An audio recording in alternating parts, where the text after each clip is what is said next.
জয় হিন্দ বন্ধুরা, আমার রান্নাঘরে তোমাদের সবাইকে স্বাগত জানাচ্ছি। তা আমি এখন করব এই কাতলা মাছ দিয়ে কাতলা মাছের ঝাল করব। তো সেটার জন্য আমি এখানে দুটো কাতলা মাছ নিয়ে নিয়েছি, হলুদ লবণ মাখানো কাতলা মাছ আছে। এখানে আছে পেঁয়াজ কুচি। এখানে আমি বাটা কিছু দেব না, তো কুচির উপর আর থেতোর উপর করব। তো এখানে আছে পেঁয়াজ কুচি, তোমরা চাইলে বেশিও নিতে পারো বা কমও পারো। তা আমি এতখানি নিয়েছি। তার সঙ্গে আছে রসুন থেতো, এটা আমি থেতো করে নিয়েছি। তার সঙ্গে আছে এরকম আলু, আর তার সঙ্গে আছে এখানে লঙ্কা বাটা। লঙ্কাটাকে আমি বেটে পরে এটাকে কাটা পুতাটাকে একটু জল দিয়ে আমি এটাকে কাচিয়ে নিয়েছিলাম, সেই জন্য এরকম হয়ে আছে জল জল। তো এটা আছে লঙ্কা বাটা, এখানে আছে শুকনো লঙ্কা বাটা, আর এখানে আছে হলুদ, এখানে আছে লঙ্কার গুঁড়া। কাশ্মীরি লঙ্কার গুঁড়া আমি ইউজ করব না, এটা জেনুইন লঙ্কার গুঁড়া। তার সঙ্গে আছে জিরার গুঁড়া।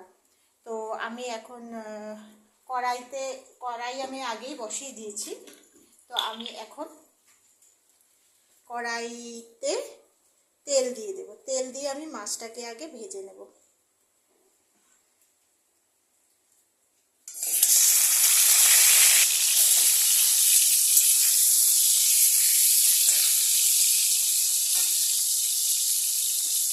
আঁচটাকে আমি মিডিয়াম করে দেব যাতে মাছটা সুন্দরভাবে ভাজা হয়। মাছ ভাজা হয়ে গেছে। এখন আমি কড়াইতে আর একটু তেল দেব, বেশি না, অল্প দিলেই হবে। দিয়ে এখন আমি পেঁয়াজ কুচিগুলো আগে ছেড়ে দেব।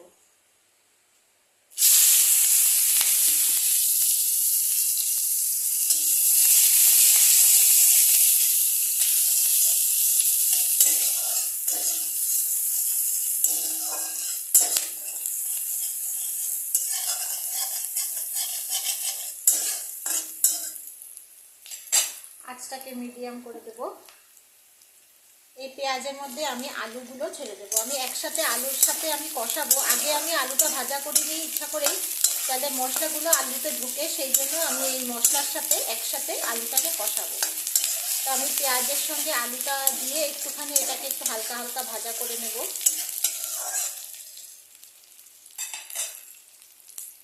এই ভাজার মধ্যে আমি প্রথমে অল্প পরিমাণে লবণ দিয়ে নেব, যাতে ভাজাটা একটু নরম হয়, যাতে পেঁয়াজগুলো একটু নরম হয়।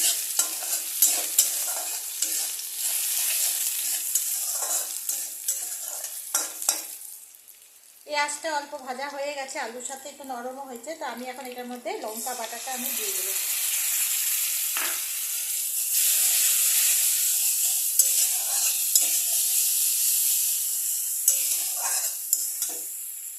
জলটা তুলে এটার মধ্যে একটু দিয়ে দেবো।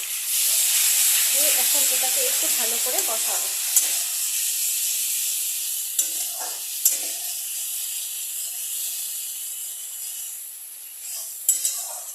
পেঁয়াজটা দেখো মিহি হয়ে গেছে, একটু আস্তে আস্তে একটু নরম হয়ে গেছে, পেঁয়াজটা গলে যাচ্ছে।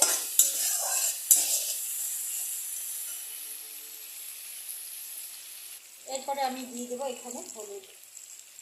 এরপরে আমি আরেকটু লবণ দিয়ে দেবো। এখন আমি দিয়ে দেবো রসুন থেতো।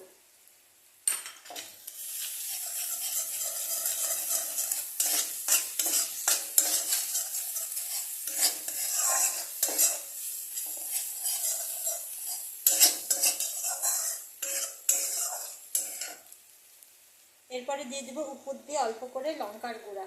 লঙ্কার গুঁড়া বেশি দেব না, কারণ লঙ্কা বাটা দেওয়া আছে অলরেডি। এরপরে দিয়ে দিই অল্প করে জিরার গুঁড়া। একটু জল দিয়ে এটাকে কষাবো।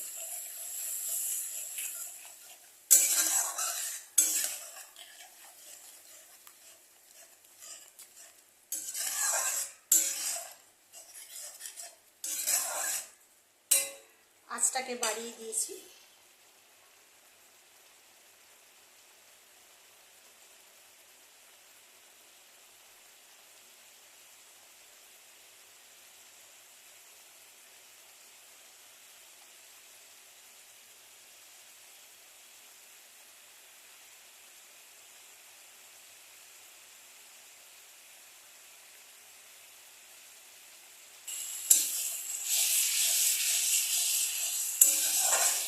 একটু নেড়ে দিচ্ছি। ঝোলটা একটু মানে আরেকটু কষবে আর কি। এটাকে পুরোপুরি কষে যাওয়ার পরে তারপরে আমি এটাতে জল দেবো। আর কন্টিনিউ এভাবে নাড়িয়ে গেলে খুবই ভালো হয়, স্বাদটা খুব সুন্দর ওঠে।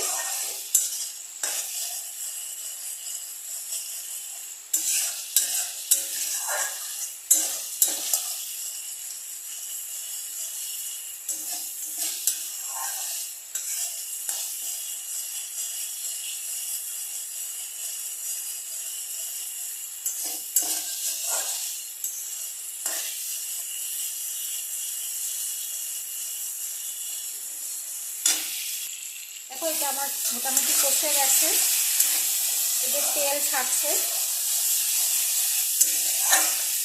তো আমি এখন এখানে জল দিই, আঁচটাকে কমিয়ে দিয়ে মিডিয়াম করে রেখে আমি এখানে জল দিয়ে দিই। বেশি জল দেব না, একদম পাতলা ঝোল করব না, আবার একদম অতিরিক্ত ঘনও করব না, একটু ভারী ঝোল হবে। তো এই আলুগুলো যাতে ডুবে যায় অতক্ষণ পর্যন্ত জল দিয়ে আমি এখন এটাকে ঢাকা দিয়ে এটাকে 7 মিনিট মতো আমি হতে দেবো। আমি মাছটা দিয়ে দিয়েছি, মাছটা দিয়ে এপিট ওপিট করে দিয়েছি, তার সঙ্গে আমি দিয়ে দিলাম 2টো কাঁচা লঙ্কা দিয়ে এটাকে আমি আরও 5 মিনিট মতো ফুটতে দেবো। 5 মিনিট পরে তারপরে এটাকে বন্ধ করব।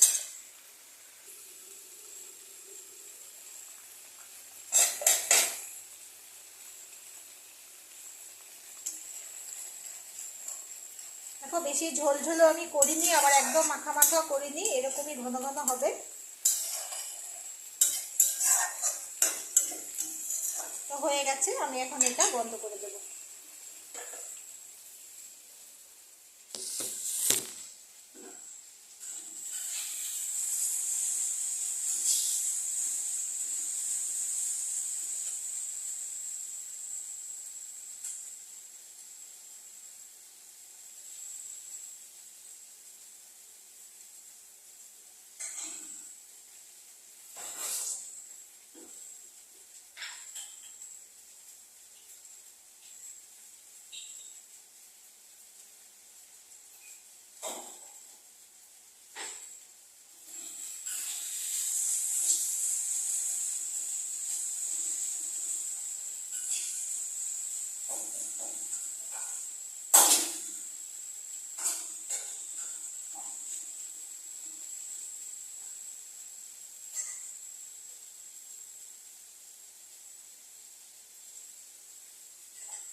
তো আমার এটা হয়ে গেছে, তো আমি এটা নামিয়ে দিয়েছি। তো আমার এই রেসিপিটা যদি তোমাদের ভালো লেগে থাকে তাহলে লাইক শেয়ার আর সাবস্ক্রাইব করে দিও, আর পাশে থেকো, সাথে থেকো, আর কমেন্টে জানাবে কেমন লাগলো। এরকমভাবে তোমরা বানিয়ে দেখতে পারো, বাড়িতে দেখো বানিয়ে, খুব ভালো লাগে খেতে। একটু ঝাল ঝাল, যারা বেশি ঝাল খেতে ভালোবাসে, একটু রিচ খেতে ভালোবাসে, তাদের জন্য এটা মানে খুবই মুখরোচক একটা খাবার। তো আশা করছি আমার এই ভিডিওটা তোমাদের ভালো লেগে থাকবে। আমি আবার বলছি, ভালো লেগে থাকবে তাহলে প্লিজ লাইক শেয়ার আর সাবস্ক্রাইব করে দিও। তোমরা সবাই খুব ভালো থেকো। চলো আজকের জন্য টাটা।